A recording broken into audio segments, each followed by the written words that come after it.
Hello and welcome to Let's Drone Out. Unbelievably, we are starting on time. Missing a presenter, but hopefully by the time I've done all the introductions, Andy RC, who's expected, will have turned up. Now, for those of you that are eagle-eyed, you'll have spotted that I'm not your usual presenter. I'm Lee, Painless360. Unfortunately, Jack can't make it tonight, and he's asked me to be a guest host, which is great because I've got a couple of things that I want to talk to all these guys about anyway, and I might as well do it on the show, and then we can get some talk around it. So first of all, let me introduce everybody on the podcast who was here on time. First of all, we got Andrew/Frank. Good evening. We have NJ Tech. Hello, people. Fantastic. We have Curry Kitten. Hello. And the impressible Tony Starr. Bonjour. Bonjour, ça va. And hopefully we'll have Andy RC. So this is all new to me. I haven't used this system on LDO. Last time I was on LDO, we had a whole different streaming gig. So this whole thing where all the screens are on together is a bit overwhelming for me. So bear with me. I'm very old. But we can see all of your comments and things going down the right-hand side. So if we talk about something that you're interested in and you want to know more about that, or you have a particular question, do pop a comment and we'll try and keep up with that stuff as we go through and kind of cover it as we talk. Now, before we get into the cut and thrust of everything, there is some legal stuff that we have to do so that nobody gets sued. So, Curry, could you do the honors? I will do, although we're probably on safe ground because Andy's not here yet. Any views expressed by any guests in the show are personal and may not affect the views or the hosts of any participant of this show. Which is going along the bottom but gets truncated off the end for some reason. Yeah, so I slightly edited it. Oh. May not reflect the views of others. That's the short version, yeah. Yeah, so if anyone says anything controversial, it's not the show's fault, basically. So thank you for doing that, Curry. That was awesome. So the reason that I was kind of excited when Jack talked to me about helming the show was I'd actually spent the last couple of weeks going through my YouTube channel and finding all kinds of things in there from the last decade, all to do with the hobby. Sorry about the don't unsubscribe. It'll be back to normal next week. And looking back, there was an awful lot of stuff that I was finding there. So things about multi-wee, the early days of the hobby, and looking through the videos. I mean, something like 1,400 videos on the channel now. It was really fascinating to watch how far we'd come.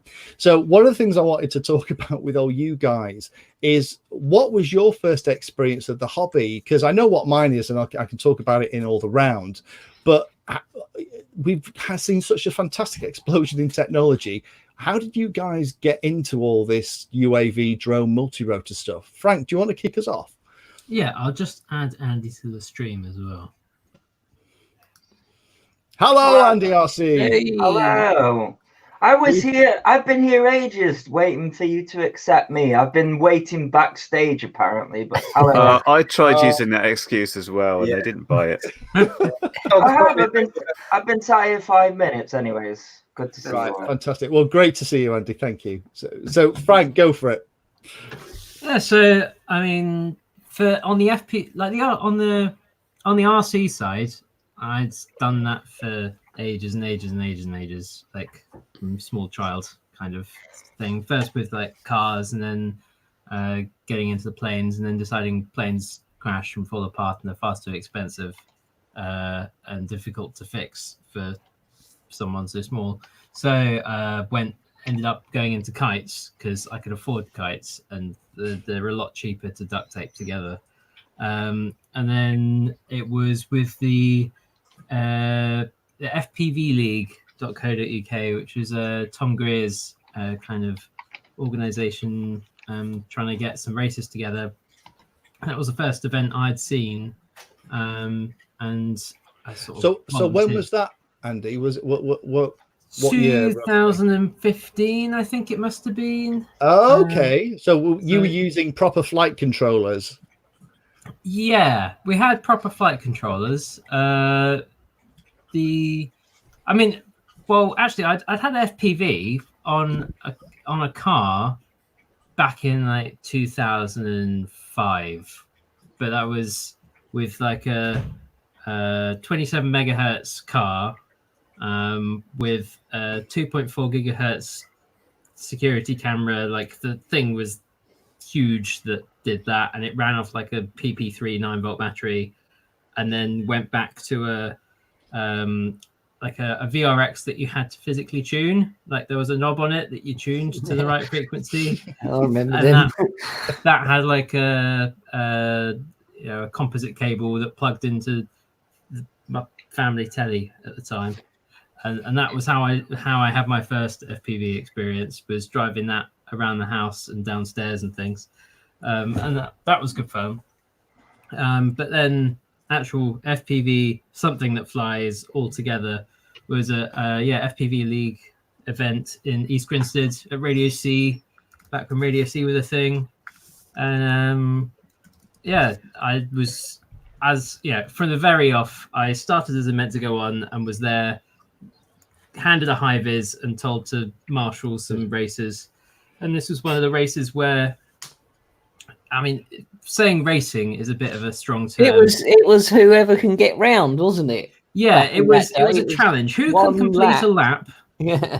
And if they did, then there was just a cheer from throughout the entire forest. It was Right. cheering, yeah. It was, I think one person had brought the first set of dowel props, and the indestructible props, because before that it was all the kind of fixed wing stuff that as soon as it saw a leaf it would just explode into a million pieces. There was Dominic Clifton there with his he was trying some auto-tune code. So this is Clean Flight days? This was still, well, it must have been very early Clean Flight days. But he was trying this auto-tune, and it was just terrifying everyone, because it was just like going mad and off into the corner and everything. And auto tunes just tended to destroy everything. Yeah. So 2015 was kind of your earliest. It was kind of early Clean Flight, a flight controller, and people were still excited about if you could complete one lap without the thing exploding into a million pieces. Yeah, exactly. Cool. And I remember that micro was defined, because these were all mini quads, because they were not 400, 500 mil big beasts. And then there was a micro quad that was at 150 mil or something, like I think it was the Owl FPV or something like that it was called. But that was the micro, and everyone was looking at it like, wow, so small. I remember that much. So who can beat 2015 for their first multi-rotor experience? Probably me, I think. Or NJ or Curry, go on, NJ. Because thing is, you came into the whole multi-rotor thing via helicopters, didn't you? Yeah. So I was obsessed. I still am obsessed with rotary. I was from a very early age. So I actually started flying helis. I think I must have been around 12, something like that. And it wasn't until a buddy of mine, who's a producer. Film producer, said to me, have you ever stuck I've got a couple of really nice cameras, should we hang a camera under that thing? And he produced his very expensive DSLR, which made me incredibly nervous, but we rigged something up and got it underneath the helicopter and flew it. And of course, even though this was a beautifully tuned, very smooth running helicopter, it still just shook the place to pieces. So I was looking at alternate ways to hang a camera or to lift a camera. And then I saw that multi-rotors were kind of gaining some traction. And I guess the time I got into it was, I was one of the original backers of the CC3Ds. I've actually still got one of the first run of batch one that came out of the CC3D. And then obviously that's a flight controller you're very familiar with. I know you did an awful lot of work on tutorials for that. Back in the day, but that was a lot of pushing sliders around that did very little to the flight characteristics at either end. But yeah, so I guess it was mainly kind of the entry point was there at the time. It was me, Boris B, and a guy called Juz 70, for anyone who remembers who that was. And Juz was the guy who kind of suddenly just went, look what I can do if you stick a camera on the front of this thing, and just completely blew my mind. And that's what really got me focused on the FPV side of things and wanting to well, then I just fell in love with that and sort of went from there. So what about what time is this then, NJ? What year roughly? I'm trying to think. 2013 maybe. It 13, was pretty. Yeah, 14. Yeah, it's around that time. It was. Yeah, I'd have to check the wiki, I think, on CC3D and see when that first run of boards was made. But that was where I initially got into it and got bitten by the bug. And I remember the other thing that really stands out in my head was at the time, because my friend was saying, you know, once we actually got a multi-rotor together, although it wasn't incredibly stable, it was still a million times better in terms of footage than being hung off a helicopter. When we actually sort of got the footage and we thought maybe we should look into this commercially, back then there was a list of 6 people on the commercial register. And I thought, wow, I could be number 7. If you look at how many people are commercially registered now, it's well, I think it's over 1,000, isn't it, just in the UK? So it's just tons and tons of people, but that's how far back we are anyway. So Wayne, I think you can probably beat 2014 in the CC3D from our conversations. CC3D luxury when I was a lad. No, I tracked it back, and I was trying to find out the sort of ignition point to how I got to looking for it. And I think back in 2011. I got a Christmas present of a coaxial helicopter. So I wouldn't say I was from a heli background, because a coaxial helicopter with counter-rotating props is not a proper heli. And it was an inside one, and it was frightening, and it smashed up a lot. But I came up quite independently with the idea of, like, this would be cool to put a camera on it. And when I started researching this, I stumbled upon one of David Wintershall's videos on a tricopter, one of the real early ones, Tricopter Through the Forest. And when I looked at that, it was about, you buy these helicopter gyros and you have this bizarre mix on the radio. And I didn't know what a helicopter gyro was, or what a mix on a radio was, or anything, because my RC knowledge was nothing at all. But it just so happened that a few months later, he released another video about using the original KK board. And back then, like, David had built his own, but they just started becoming commercially available cheap from Chinese vendors. So back in February of 2012, I found David's excellent page where he said, I built it out of this and these are all the parts. And I just started buying them, which included 10 by 10 pine wood from B&Q that you saw and put together, and cable ties and DT750 motors and the KK. And I had to borrow, didn't have a radio. I didn't know, because typically, if I don't know if you guys have noticed this, but if anybody sees you flying something, they're like, "Oh, how much is one of those? Where'd you get it? And do you get everything with it? Do you get the controller and everything?" And you're like, "No." And back then, I thought everything went together, and you buy it separately, and you get this receiver thing, and you plug it in. So I eventually put this thing together and attempted to fly it in my kitchen. And I don't know if you noticed the original tricopters. They were like this big, so that was probably a bad decision. Also, I borrowed a radio from a friend, which is like 40 megahertz or something. I don't know where he got it from. And I didn't know about channel maps or where to plug them in. So I just plugged everything in. And I generally tried to just move sticks until I could work out a response from something. And aside from hitting myself in the face twice from, like, what's this button do? It reverses the throttle. I eventually got a little hop. And after that point, it was a case of starting buying things for it. So I was like buying FPV bits. The goggles took me ages to get, because I was getting everything from first person view in the UK and they were out of stuff.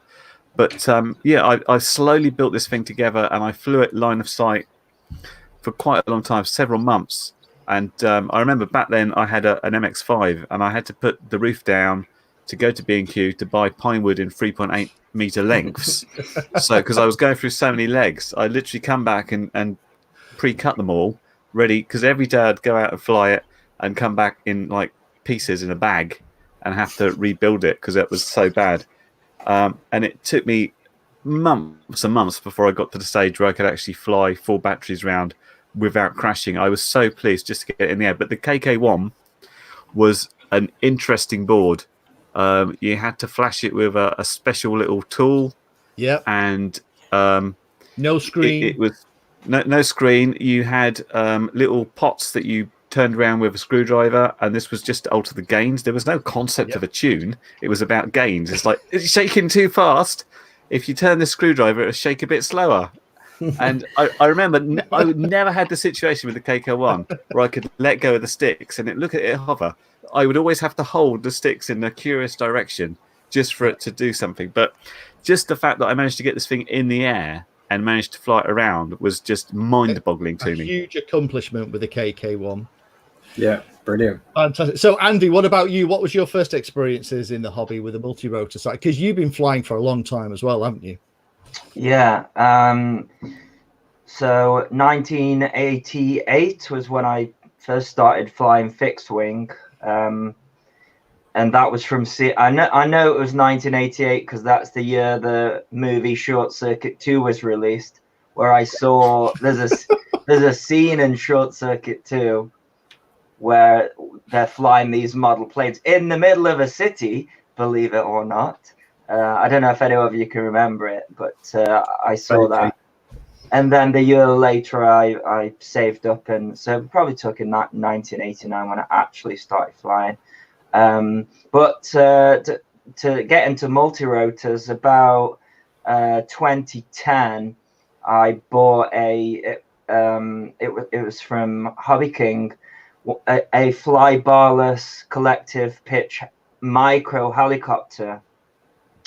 And I actually learned to fly it on a sim, something like Real Flight or probably something earlier than that. And I learned 3D and everything like that. And then when it came to the helicopter, it was identical. I was amazed that, so I sort of taught myself like the basics, because I think that's really, if you're getting into quadcopters, that's where if you come from Hallies, I think it helps a lot, especially the line of sight stuff, which is I think it's very important. So 2010 would have been the collective pitch helicopter, and then 2011 would have it wasn't a multi-rotor experience, it was FPV experience. I didn't know anything about like how FPV worked, and Hubson bought out the H107, not the H107D, the Spyhawk. Imagine calling something a Spyhawk these days. How naive it all was back then. Yeah. So I bought that and absolutely loved it. And funnily enough, that's one of the reasons my YouTube channel started, is because Bruce, RC Model Reviews, he gave it a really bad review. But of course, at the time, he was doing all the DIY stuff. So I guess when it was all ready to go, you got the plane, you got the controller, it had a screen in the middle, you got everything. And I think he just didn't like that you could just go into. I actually bought it from Maplins as well, so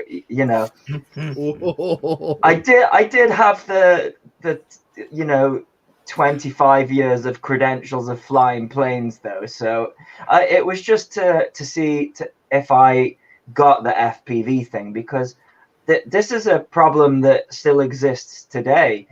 People will say, if you've done a fixed wing line of sight or Hallies without a camera, for some reason my first reaction was to dismiss, adding a camera is not gonna add anything, which of course is completely wrong. Yep. So I went from that. So we're talking 2011 for the Spyhawk, 2012 for the H107D. So this is all sort of ready to fly stuff. My first, if we want to talk retro stuff, I bought a KK2 board from Hobby King with a 450 size multi-rotor. I then built a flame wheel as most people do. Yeah. And it went, and then funnily enough, I went to micros because these micro controllers came out. Anyone might remember Alien Wii boards, brush, Yeah. and you can get them really small.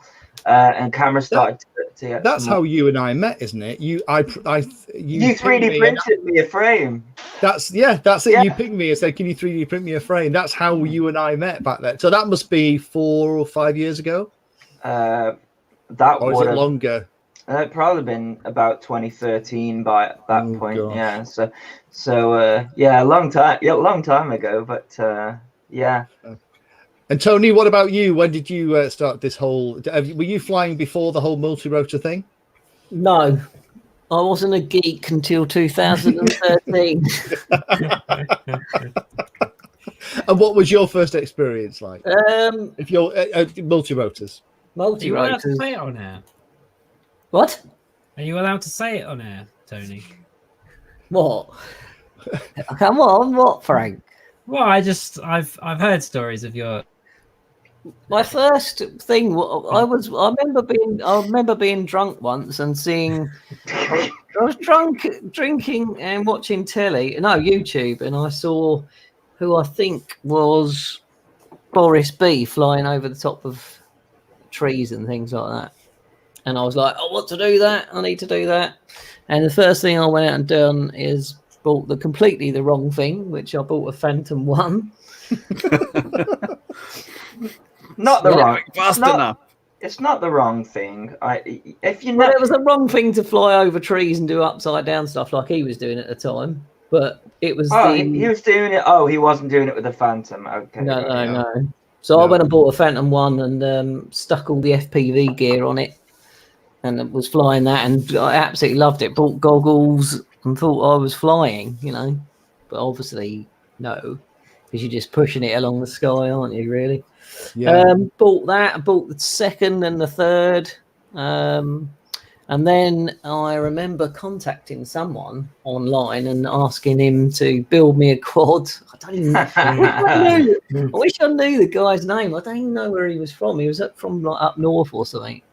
I don't know. He sent me I sent him money. He bought me a Tranus and set me up not a QAV 250. What's before that? Blackout. Yes. What's the copy of that? ZMR. ZMR. Sorry, Yeah, ZMR. Yeah, had one of them and just went out every day, just going like this up and down off the ground, basically. I don't know. It took me 6 months to learn how to fly, and it's just That's pretty decent. It took me 2 years to learn how to fly fixed wings. So. it was horrible, but I loved it when I got the knack of it. And then Metal Danny said, "Go and sit in the middle of a field one day and just take it on acro." And I went and done that and loved it. Absolutely loved it. So yeah, 2013. So that's really interesting. So a lot of us all came into it because for me, I was flying a little bit of fixed wing, then in fact, you can just see behind me, that thing there is actually the tail rotor of an aligned T-Rex 500, which I can't part with. That little red thing is, one of those key rings that says remove before flight. Yeah. It's one of them little jobs. And behind me over my shoulder are two 450s. And I loved helicopters. The noise they make, fantastic. But for those of you that have done helis, you'll know that if anything slightly goes wrong, it basically just destroys itself completely, and you have to spend another 12 hours putting the head back together. And then around 2012-ish, 2011, 2012, watching all that same David Windusel stuff, and he's got a lot to answer for, hasn't he? A lot of us are in this hobby because of him. Yeah. What a star he was. Watching this tricopter thing, and back in the early days, I don't know if some of you remember, but the very first ones he did were using swash mix for a 120-degree swash mix for a helicopter with 3 individual gyros on each arm to try and counteract any oscillation. And I was watching that, and I nearly pulled the trigger and bought one. I bought all the bits because I had things like the gyros from the helis. And then got a little indoor. Well, it wasn't an indoor; it was a Hubsan, one of the small Hubsan models, and tried to fly it, and thought, "Oh my god, this is so easy!" Because compared to a helicopter, which is like trying to balance a plate on a stick, right? The multi-rotor, you could take your fingers off the sticks, and it didn't immediately kill itself within 30 milliseconds of you letting go of the sticks. I thought, this is easy. And then my first ever quad was about 2013, and it was Chris at Armatan, who was on RC Groups at the time. Bobby Pine, I think his name was, on RC Groups. And he was offering to build quads for people. I had no idea what went into building a quad. It all looked far too complicated. So a KK, I've still got it behind me, KK 2.0 board, repurposed airplane motors that weren't really for quads, but it was the only ones that would fit. ESCs that had Simon K flashed onto them. Do you remember doing that? Yeah, I've still got a set of 4 in the drawer. That actually worked okay, but you had to have to program them. You had to peel the corner back, and you had to have some kind of flasher. I can't remember what it's called now. They sold the tool in the end, but there was a guy online who was doing that in the UK. You'd send him your ESCs, and he'd flash them and send them back to you. That was it. That was it. Wow. And then and it was on a aluminium CNC frame, and I absolutely loved it. And unfortunately, I just fell in love, and the helicopters just went to the side because I could take all the multi-rotors to the field. And the worst I would do is snap a prop or two.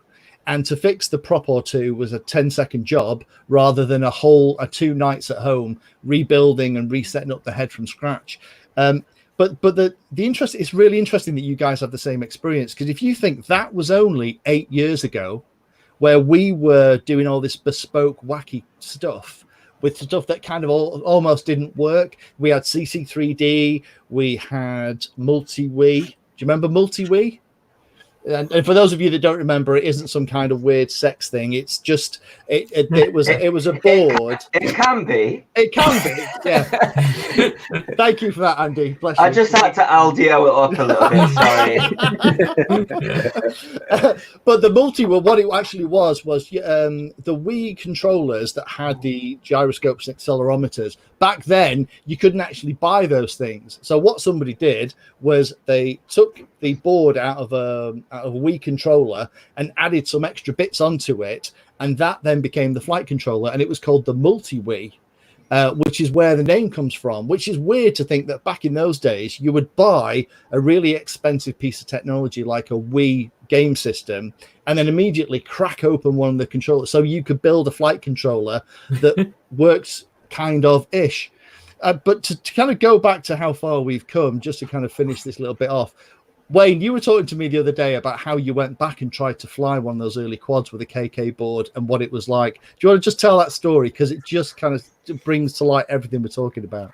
Well, I did, and I'm a real sentimental idiot, so I've still got my original. It's not quite original. I've still got my tricopter. It's got the KK2 in it now. But I thought I had such good memories of flying it because it's a big beast. It's got these massive props. It goes a whoop, whoop, whoop, whoop noise, and it's sort of. I remember it being really smooth, but I attempted to fly it. And it was like trying to fly a bag of nails around. It was awful. It was all over the place. It was shaky. The KK2 has a screen on it, which I thought was quite clever. But could I remember how to program it and get it flying? So I was fighting all the way around the field.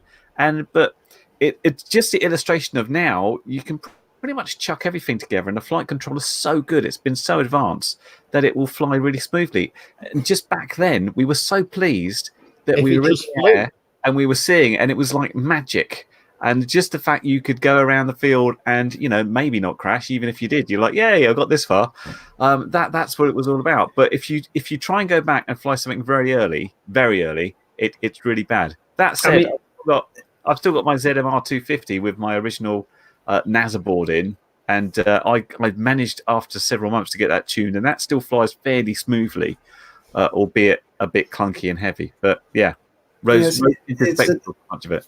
It's interesting. I mean, I look back at some of the, obviously, as you say, spoilt with the CC3D. But even looking back at that, some of my I've still got some early videos on my channel. If you scroll way back of me flying with the CC3D, and just the taming of I-term when things like the Naze 30 or Naze 32 came along, where you didn't, basically every stick input you were putting in was trying to get it to stay level. You know, you could get the momentum going, but then just stopping every other type of external factor, throwing the quad around. And that's where you didn't have time to do flips, rolls, and all the other, all of your concentration was on, can I keep the horizon level with you know, my field of view here.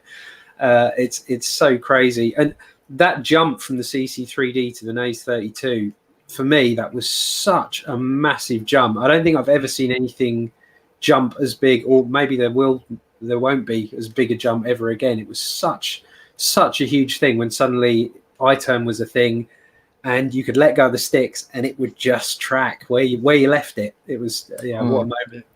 I'll just say one thing though, Lee, just before you move on. Yeah. One thing I wanted to do is just acknowledge the level of innovation we had back then. If you look at the original KK board, when it was first coming out, it was Ralph who put it together, which basically collected a whole bunch of bits. And so I've put this together. He wrote in AVR assembly the code for 4 types of multirotor you could do with it. And the fact that I think it was Alex in Paris developed the multi-Wii, the fact he said, I'm going to rip that Wii controller apart and try and build it into a controller. It just blows my mind. The fact they were just coming up with this stuff is just amazing. And that's just progressed so much. But I think the early pioneers had, we've got a lot to thank them for, really, to getting us started. Unfortunately, they're not really around anymore, which is the sad thing, isn't it? No, although the legacy of Multi-Wii then went into BetaFlight and carried on into BetaFlight, so there's still some of that code floating around, might be in there. Yeah, well, I think there's probably the odd line or two still knocking around in BetaFlight. Let's be honest, because BetaFlight is the great grandson of Multi-Wii, isn't it? Oh, it's Emu Flight now. What the hell's BetaFlight? Yeah, I know. That's it. Well, yeah, there's always the new kid on the block, and that's the interesting one. I mean, going back to Curry's point, the whole thing about the software. I know when I did the Nazi 32, I'm trying to remember when that was. Was that 2015 ish? Before that. Oh yeah, I think it was a little before that, but was it? Yeah, not by much. 2014, maybe. Yeah, I'd say. Because if you think about 2014, because I'm with NJ, my first big series on YouTube that blew up was the Nazi 32 one, or Naze 32, however you want to say it. But I did the videos because I was looking online and trying to figure all this stuff out, and the idea of flashing, because until then there'd been the CC3D that you had with OpenPilot, which actually OpenPilot was brilliant. I loved OpenPilot. It has a wizard that set everything up for you.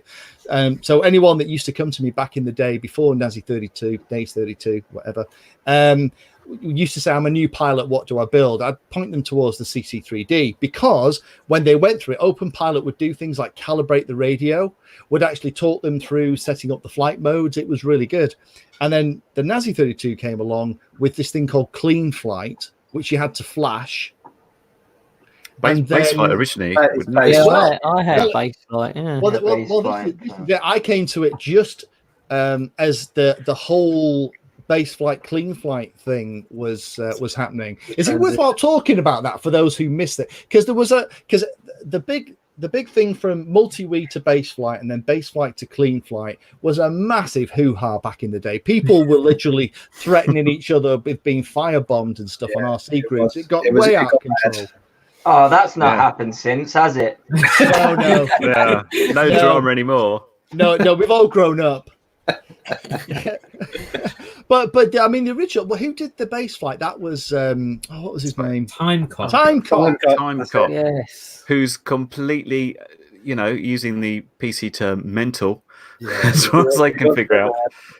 I'm offended, Curry. He made an open source program, and basically he did the conversion from Multi-Wii onto the F1 processor that would go into board, so it would run 32. So it would run much faster. But and I think the story is Dominic Clifton tried to get involved in trying to improve the code, and he was trying to do pull requests to get code in there, and Timecop wasn't having it. He's like, my project, no one does anything. So Dominic split into Clean Flight and started doing things there, and this caused great offence to Timecop, and I don't know if it still says it, but it had on the BetaFlight repository. If you look in GitHub, it says something like, "This is available to everybody except people called Dominic Clifton." Actually, in BetaFlight, like you're not allowed to copy it. But yeah, that was first drama of many. And as Andy said, we haven't changed much, have we, as a hobby? Because I spoke to Dominic about that whole thing, because Dominic was desperately trying to help, because the code base, because Dominic is like a mad skills programmer. He was looking at the code base, and because it had gone from 8 to 32-bit, because Multi-Wii was 8-bit, you know, so kind of ZX Spectrum, for those of you that are old enough to remember that kind of stuff, technology. Yes. Up to 32-bit, you know, the modern exciting age of the Nazi 32, the code was still very clunky because it hadn't been cleaned. So Dominic, as a programmer, wanted to go through and clean the code up so it was easier to maintain and to update and to patch and add new functionality to. And you're right, Timecop, this is all third hand, so apologies to anybody if I'm getting any of this wrong. But as far as I remember it, Dominic was trying to help, and Timecop was like, no, I don't want you touching my toys. So Dominic created Clean Flight, and then the clues in the name, to create a clean code base that then could be used for future projects. And I think, some people are mentioning in the comments at the moment that I think we've got a lot to thank Dominic for. I mean, he's kind of disappeared off the face of the planet in terms of the hobby. He's made some stuff, and if you remember, he made the other big game changer in terms of flight controllers was one of his. It was the Seriously Pro F3. Do you remember that SP3? Yeah, absolutely. Had a few of those. Probably the most cloned flight controller on the planet. I remember talking to him when he first made it, and he was like, "Oh, it's an STM F3 base flight controller," and I was thinking, "We'll never use that power."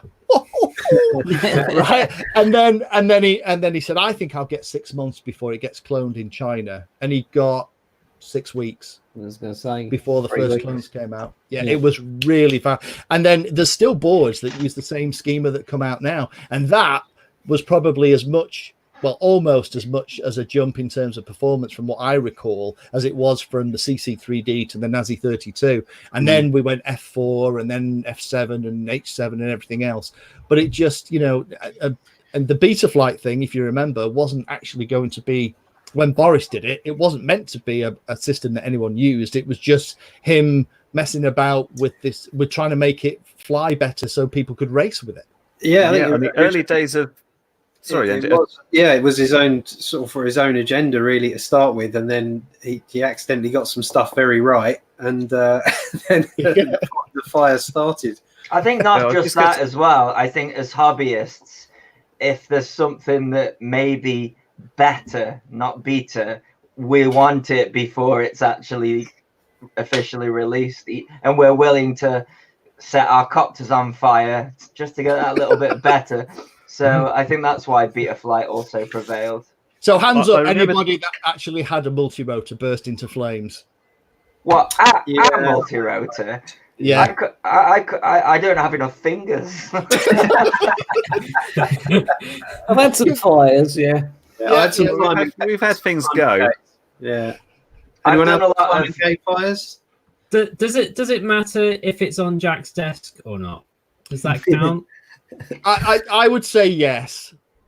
Okay, then yes. All right. I've got two quick funny stories. The first one was I'd done a few builds, so I figured I'll do a build tutorial, because back then there wasn't many at all. I mean, obviously there's one created every day now. So my first build tutorial, I got everything ready. And I'd done everything. I thought I got everything right, and I got it on the camera going. I was like, right, the last thing to do, and this was before I realized, doing a continuity check or anything. And I just went, here we go, and the video is finished. Plugged the battery in, and it just went boof like that. I've got it on camera somewhere. I should bring that out.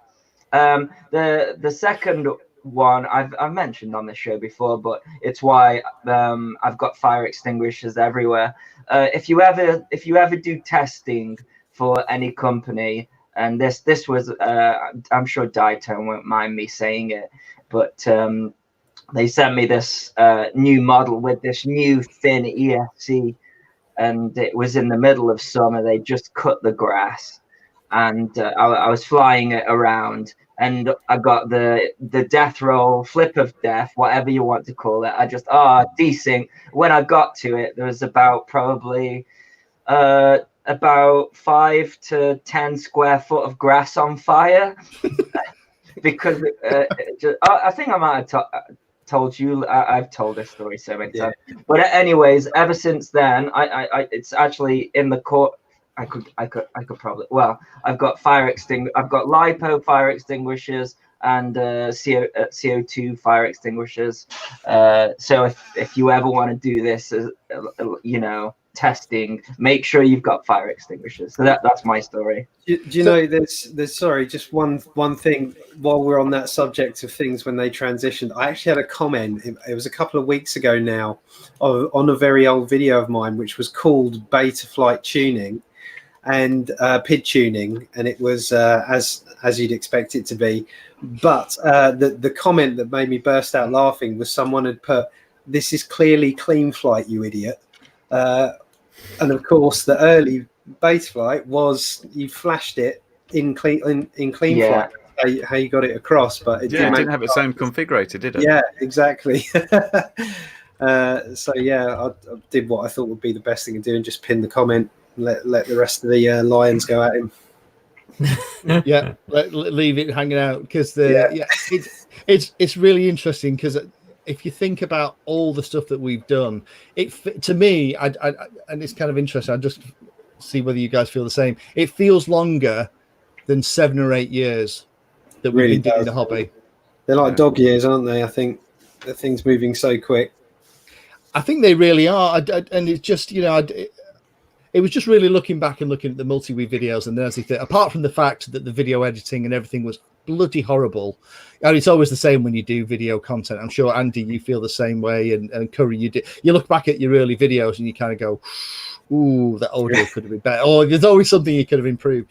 But I've never known anything in my entire life develop and change that quickly in 6 years. The only thing I can think of was the PC industry in the 90s, which probably changed that fast. But that's the only other thing I can even think of that's had that much innovation in such a small space. The other interesting thing is how people jumped on single trends and everybody did the same thing. So when it first started out, everyone had a multi-rotor, and then at some point everybody had a flame wheel F450 frame to fly around, and then everybody had a ZMR. And it's like, oh, I've got a KK, and then it's gone to Naze 32, and it's like this jump. It's little, like everyone had a brushless gimbal at some point, and tried flying with a GPS. Well, you had to have the newest thing, didn't you? So because it was better, and it's still the same now. It's just it's just the increase is sort of. There was definitely a point where it slowed down. I kind of feel like it's going up now, though. Drone Racer has a funny comment. I just want to buy a new product. It is out of date before getting it to fly. Yeah, it's about right. Pride of place in out here. Oh my god! You were the first X-Class in England. It wasn't me. Look at this as well. Yeah, I mean, this is Franking Quad. And who knows what we've got here as well? For those that remember, what is this? Oh, that's old school. That is a DJI 920 kV motor, isn't it? That is, but what's this on it? This patch? Oh, that's balancing. How you balance them back in the day. I thought a laser pen. I thought you were covering up the logo just because you were embarrassed. Look at that. I was just down here on the floor, and the Triceratops behind me. I can't speak. Did you hack the flight? Did you have the flight controller to be the full version, NJ, or are you unwilling to comment? Because you could do that. Because that's or is that the full version? Because there's a lot. That was the red one, wasn't it? The light one, and then you got the orange or yellow one, which was the better one, but you could flash it, couldn't you? All right, let's not talk about that. The draw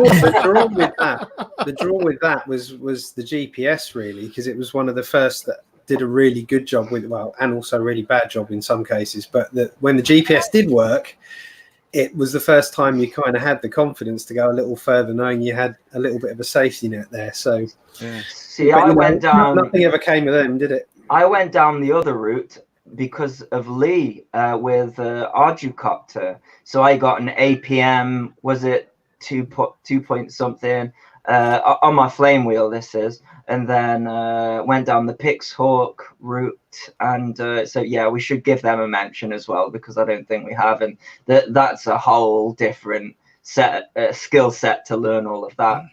So, yeah. It is. And if you want a smooth flying model, if you're not bothered about racing, but you just want to fly around and it to look silky smooth, think that the Pixhawk and also things like Arducopter and Arduplane actually are just bloody great. And actually now you can run it on, you don't have to run it on Pixhawk. You can run it on Omnibus and stuff. Yeah. And still get the same thing. Brilliant. So I'll tell you what, that little hub stand needs an honourable mention as well. I know that got a lot of people into the hobby. Yeah, I had one of them flew around. Was that the H10? Is that the H107? That's it. That's it. That Andy talked about. Yeah, I had one of them. Yeah. At the Tiny Whip event on Tuesday, where I was doing all the live streaming that we were talking about last week, someone brought along an original Inductrix, and everyone was like, "Oh, isn't it nice?" It flew so well. They did. I've just been playing with that Mobula 6 one, which is it's like the Inductrix but the modern version, and they are so much fun.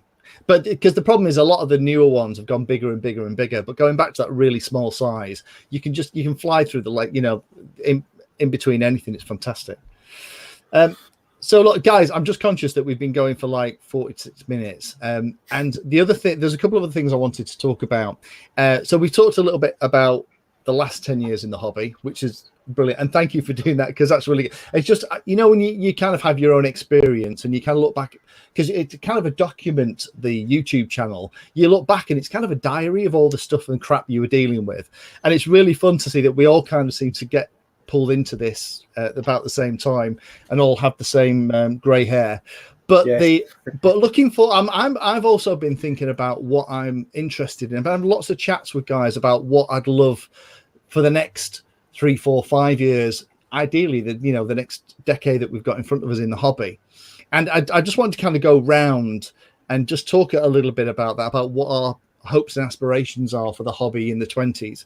And I'll kick us off, because one of my friends is part of a radio control flying club that's based up in Blackpool, and the membership's gone down from something like 180 to 13. So it's on it. Unfortunately, it's on its last legs. And he's into FPV, multirotors, foam wings, lots of things that lots of modern clubs should be embracing. But a lot of the people that's at that club think that anything, unfortunately, that isn't balsa and isn't glow or IC isn't real radio control. And I think that's part of the reason why that particular club potentially could be struggling, because they're not embracing the modern hobby. My hope for the next decade is that all of these amazing places that have got permission to fly open their doors to the rest of the hobby that isn't bothered about balsa wood or glow or IC. So give us places to fly, and also add all that great thing, that kind of community stuff. Because a third of the fun I get out of this hobby is building the bloody stuff. A third is flying it, and the other third is meeting people like you guys and hanging out and just having a bloody laugh. So, and unfortunately, unless you've got a club or somewhere where you can go where you're going to bump into people who have the same interests as you, you're never going to have that, laughing, joking, and all that, the round of applause when you make your first time round the lap. Those kind of things you're going to miss out on. So for me, I would say the first thing that I'm hoping is that the clubs wake up and embrace the modern hobby and get people involved. I don't think it'll be waking up, Lee. That generation just needs to die off, and then we'll make these clubs, and then FPV will be embraced. That'll be what will happen. I completely agree with what you're saying, both of you. Actually, it's very much exactly that thing of a lot of the clubs that are established don't want to let the new technologies in. And that generation is getting older and they're not. I mean, I've got the same problem where I am now. I've been in this particular area where I live for about 5-6 years now. And the first thing I did when I got here was I found 3 clubs, and all 3 of them, let's bear in mind, I wasn't even talking multi-rotors. I went to them and said, oh, great, you guys are here. Do you allow helicopters? And all 3 of them were a no. It was just planes, and that's it. And anything with, spinning blades, and that isn't, as you say, if it's not IC, if it's not balsa wood, and who remembers doping wings? Do you remember doping wings with tissue? Yeah. Now we're going back, but yeah, that's definitely a thing for me for the future. Absolutely, they've got to start, because as Lee and I chat a little bit about this earlier, but it's that thing of, you can't be the people who are complaining on one hand, and then on the other hand, you're not allowing the younger people to come in with these new technologies and helping them be responsible and safe. You've got to embrace a bit of this. So yeah, that's a pretty big one for me, for sure.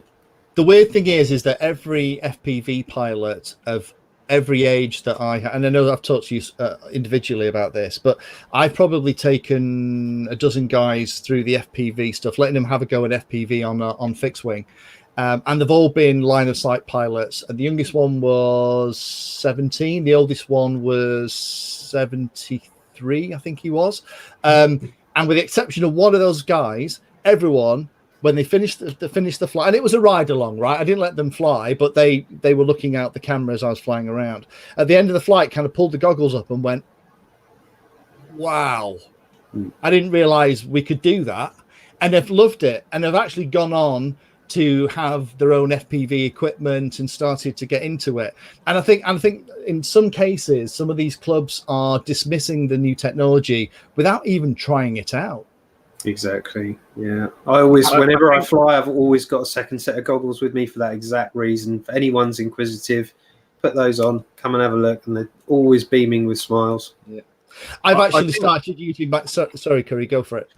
No, I was just going to say, I think one of the crucial things together about getting these generations to understand one another is just to put them together.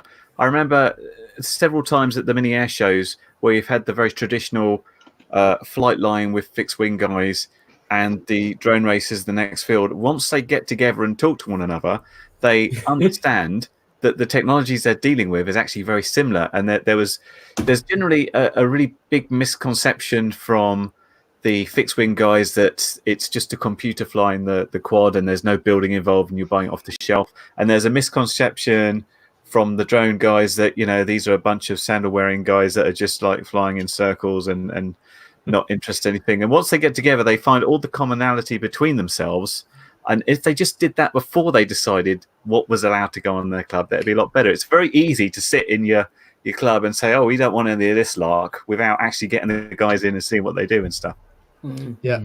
Well, maybe now some of these clubs are getting down to 13 members, not wanting to reiterate what Andy was talking about, but maybe it is time for those clubs that are getting smaller for us to try and get more involved. I know with my friend getting involved with this particular club, I've said to him, I'm quite happy to get involved and promote it, because I'm sure if you cast a net around Blackpool and Southport and places like that to offer pilots a chance just somewhere to fly, because these days finding places to fly is a pain in the arse where people won't kind of come up and annoy you or get in your way, or dog walkers in particular, because any nice day where you get a good day, think, right, I'll go into the middle of nowhere so I can fly and get some flying footage. It seems like there's a dog walker who who's kind of hiding behind the bushes until I get the thing in the air and I'm flying, and then suddenly I'll be like, right, okay, we have to bring everything down. And I know some people, when I talk about this on the YouTube channel, get really upset and say, well, hang on a minute, you've got just as much right to be there. And while that is kind of true, if something happened and that drone hit the lady with the dog, the local paper is not going to say what a stupid woman she was for walking where somebody was flying a multirotor. It's going to be devil worshipping drone pilot kills old lady walking Fido. So it's just easier for me not to do it. But just having somewhere to fly, I'd love to have more places around here that I could just go and hang out with. And every time I meet somebody that's doing something different that I don't understand, and they explain it to me, then usually I'll think, that's really, I've never tried that. I'll have a go. And 9 times out of 10, it's another part of the hobby that I'll get into, like radio control cars at the moment. That seems to be a big thing. Big freeze up there. We lost you for a second, but you're back, Lee. I'm back. I was just saying the other thing that that is kind of going on at the moment is radio controlled cars. I know, Andy, you've been doing stuff with that as well. I got that little Emax Interceptor thing, and it was brilliant. Yeah, they're great. I think ground-based FPV is the way I would describe it, because it's not just limited to cars. You got bikes. There's these crawlers. We had one at the Makerspace. Amazing what those things can do. And I think, do you know what? I think RC cars, when it comes to FPV, is about at 2011 where we were, and now they've got this the Emax Interceptor, first ready to run, it's called it in the RC world, first ready to run FPV car. I mean, for it to take 2019 or 2020 for that. So I think, especially, and then add on top all of the legislation that you have to jump through to get in the air. I can see this year being big for that kind of stuff. And it's I didn't think it'd be enjoyable, but it really is great. And you can do stuff with RC cars FPV that if you were to do on the road, would either cost you a lot of money or end up in prison, as Lee knows with his fabulous, amazing MX-5. That's all I can think about when I go and visit Lee. But these cars, they're great. Andrew, I've got to ask Andrew, because Andrew's our very careful, concise thinker of the group. What are your thoughts for the future? What would you like for the future?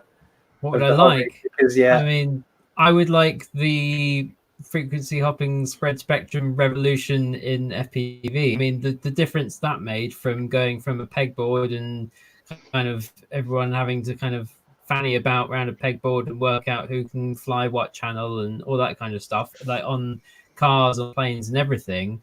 When that revolution happened with control, all of a sudden it's a much wider hobby. It's so much easier to do events. It's so much easier to just have casual meetups. It makes, like, and that's the sort of point where we're getting, where the regulations are now making it so much more oppressive. You don't want to just kind of go out and, with a few of you to the middle of nowhere and try and have a fly. You want to be able to go to a club field. You want to go to an organized event where you're allowed to fly.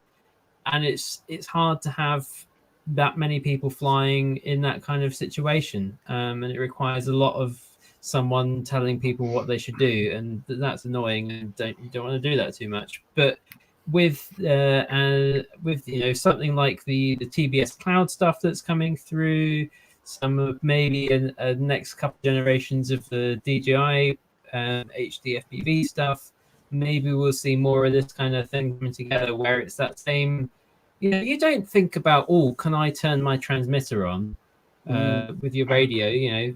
Is this Tyrannus going to put something out the air? Yeah. You don't have to worry about that unless someone's flying Spectrum. It would be lovely just plugging your motor in and just putting your goggles on and just going, wouldn't it? Yeah. It's interesting because you can't. Even if it says too many people are flying, you need to wait. Like, if we could just have that.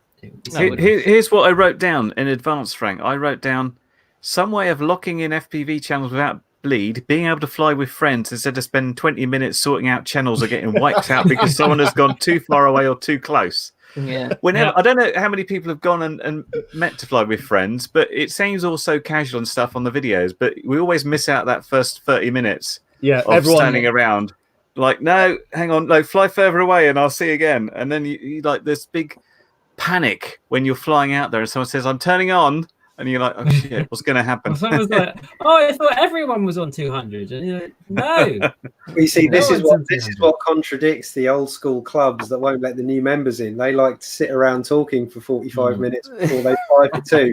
Yeah, with a whiteboard. I'd say there's one last thing. I'm just conscious we're coming up to the hour. The other thing that I would like to see is for us to rip up the frequency bands and channels in FPV, because we know what band we have. The fact that we have band F is a legacy thing from the days of Fat Shark. Bands A, B, the Boscam bands, all that. We've inherited all these different bands, and all of them are not really perfect. They don't have the right separation to avoid interference with each other. So you have to try and do your best. Race band isn't optimal because everything is equidistantly spaced, so you get harmonics on other channels. I did a video about that with Menace. I would like somebody to just come up with the frequencies that we have available. What are the maximum number of pilots that we can get with the proper separation so that we can all fly with less of this chimping and messing about? I would be over the moon with that. I've asked Menace to try and come up with it, and I think he's working on it, but maybe have 6. We could probably get away with 6 pilots with the optimum separation in the UK, and maybe 8 pilots in other parts of the world where they have those extra little bits either side the band, and let's just get away with I don't want a 37 channel bloody system. Just give me 6 or 7, so me and my mate, when I'm at the field, we can go, I'm on 1, you're on 6, you're on 4. Yeah. Great, I'll go for 3. Brilliant, done, bang, we're flying. I think that would make a lot of difference. All the events now, pretty much, as far as I can tell, are running on the IMD set of channels, and that is a mix of race band and Fat Shark, and you can set them up as your favorites so that you can swap between them. So that there's kind of ways around it. But yeah, there's still kind of this translation thing, because some Fat Sharks are on the same as some race bands. So some channels have 2 names, and then some people are talking about it in megahertz, and there's all that kind of thing. But if you buy the IRC Tramp, you can change channel power output without ever turning a quad on, which is why it's my number. I'm not endorsed by them. I wish I was. They've a little NFC thing. You put your phone up to it. No, you don't need the wand. My phone works now and again, is what I can say. No, mine works every time. Mine have been rubbish. Well, I like Frank's idea of when you just turn on, and your VTX will say, "Oh, these channels are busy. I'll go to this one," and then it will sync in with your goggles, or it says too many people flying, you'll have to wait. Something like that. So you don't have to think about it. There's a system that does that, but it requires you to all have it, and I'm not going to mention it. And it's called DJI. Okay. Oh, sorry. Sorry, I'm just conscious of the time. We've been going over the hour, and on that note, we'll probably call it time for tonight. Thank you for everyone for watching. Thank you for everyone in the comments. We haven't talked an awful lot about the comments, but I've been keeping an eye on all the bits and pieces. So thank you to everyone. Some brilliant stuff in there. So we'll say good night. So good night from Frank. bye. Good night from MJ. See you next time. Good night from Andy RC. Ta-ta. Good night from Curry. Goodbye. And good night from Tony. Bonjour. I'm just going to do one shout out from the chat, and that is to Darnome1. We're thinking about you, bruv. So keep going, mate. Keep going. Yeah, absolutely. Sending lots of love. And good night from me, Painless 360. Thank you for Jack for letting me take the seat tonight. I believe there are going to be other guest kind of hosts in the future week or two. And thank you to everybody that's been involved. It's been really good fun. So I'll say goodbye. And as always, happy flying. Bye. I was doing an impression of Frank then. Bye.